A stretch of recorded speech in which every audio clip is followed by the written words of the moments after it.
यह कहानी शुरू होती है एक औरत जिसका नाम सुनंदा था। वह अपने पिता की इकलौती बेटी थी। नाम के मुताबिक देखने में भी बहुत सुंदर थी।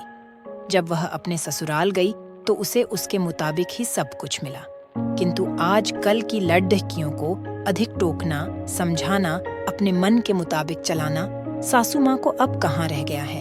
एक कहावत तो आपने सुनी ही होगी, जो किया बहू से टकरार, खो दिया उसने बेटे का प्यार। इस कहानी के मुताबिक सुनंदा की सास सुनंदा को हमेशा समझाती है कि बहू ऐसा करो, ऐसा ना करो। नई नवेली बहू को थोड़े ही दिनों में अपनी सासू माँ से चिढ़ पैदा होने लगती है। इस प्रकार यह सिलसिला आगे की ओर बढ़ता गया।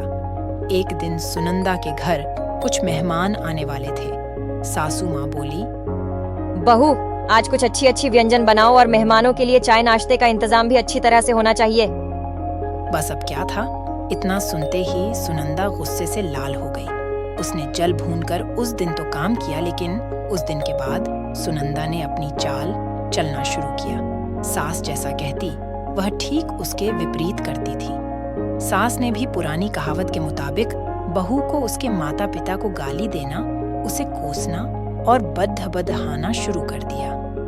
दोनों सास बहू में आना कानी हमेशा चलती रहती। एक दिन सुनंदा अपने पिता के घर रोती पिटती पहुंच गई। वह अपने पिता से बोली, पिताजी, आप तो डॉक्टर हो, मुझे कुछ ऐसी दवा दीजिए जिसे खिलाकर वह बुढ़िया गूंगी हो जाए, क्योंकि वह मुझे गंदी गंदी गलियां देती हैं। इस पर पिताजी कुछ सोचते हुए बोले, बेटी, मेरे पास एक ऐसी दवा है, लेकिन यह कड़वी है, वो आसानी से नहीं खाएगी। इसलिए मैंने एक तरीका सोचा है। तुम हर रोज 1 महीने तक यह दवा अपनी सास को खाने में मिलाकर खिलाती रहना। ठीक 1 महीने में वह पूरी तरह गूंगी हो जाएगी। लेकिन हाँ, यह दवा थोड़ी कड़वी है, इसलिए तुम खाना इतना प्यार से खिलाना कि उसे पता ही ना चले। दवा लेकर सुनंदा खुशी अपने घर आई और पिता के कहे मुताबिक उसने अपना काम शुरू कर दिया।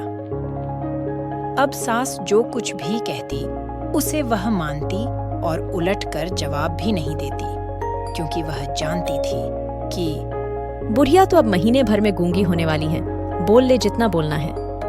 उसके बाद वह चैन से रहेंगी। अब हर रोज वह प्यार से चुटकी भर दवा खाना में मिलाकर प्यार से माँ जी को देती थी। माँ भी समझती थी कि शायद इसके माता पिता ने इसे खूब अच्छे से समझाया बुझाया है, इसलिए इसने उससे लड़ना झगड़ना बंद कर दिया लगता है। अब माँ जी भी बहू की खूब प्रशंसा किया करती थी और बहू भी प्रशंसा सुनकर प्यार भरी बातें किया करती थी।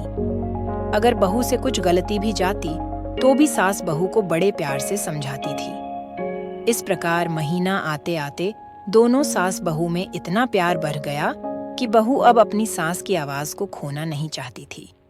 एक दिन फिर उसी प्रकार सुनंदा रोती पिटती अपने पिता के पास पहुंची। पिताजी बोले, अब क्या हुआ? सुनंदा बोली, पिताजी, अब क्या होगा? मेरी सास बहुत अच्छी है, मैं उसकी आवाज खोना नहीं चाहती। वह मुझसे प्यार से बात करती है। अब मुझे कोई ऐसी दवा दीजिए जो कि मेरी माँ जी को दिया हुआ दवाई का असर काट सके और वह गूंगी ना हो पाए। इस पर पिताजी हंसते हुए बोले, बेटी, तुम रोना धोना बंद करो और खुशी से रहो। जो दवा मैंने तुम्हें दिया वह कोई दवाई नहीं था, वह रिश्तों में घुली कदडवाहट उतरने की एक तरकीब थी। अगर मैंने ऐसा नहीं किया होता तो तुम शायद आज सुधरती नहीं। बेटी, इसी प्रकार यदि तुम अपनी सास के साथ अच्छे से रहोगी तो वह भी तुम्हें अपनी बेटी के समान प्यार करेगी। अब सुनंदा को सारी बातें समझ में आ गई थी। उसे अपनी गलती का एहसास भी हो गया था। वह वापस अपने ससुराल चली आई।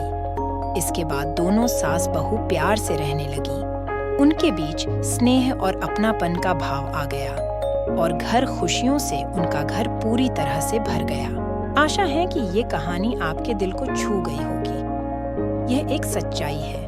अगर बहू अपने सास का प्यार पाना चाहती है तो उसे भी अपने सास को स्नेह देना होगा। जिस घर में सास बहू में स्नेह होता है वहाँ हमेशा खुशियाँ आती हैं।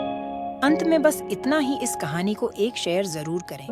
बस समझने की देर है। इस कहानी से कितने ही लोगों की जिंदगी तो दोस्तों, में खुशियाँ आपको कैसी लगी ये वीडियो?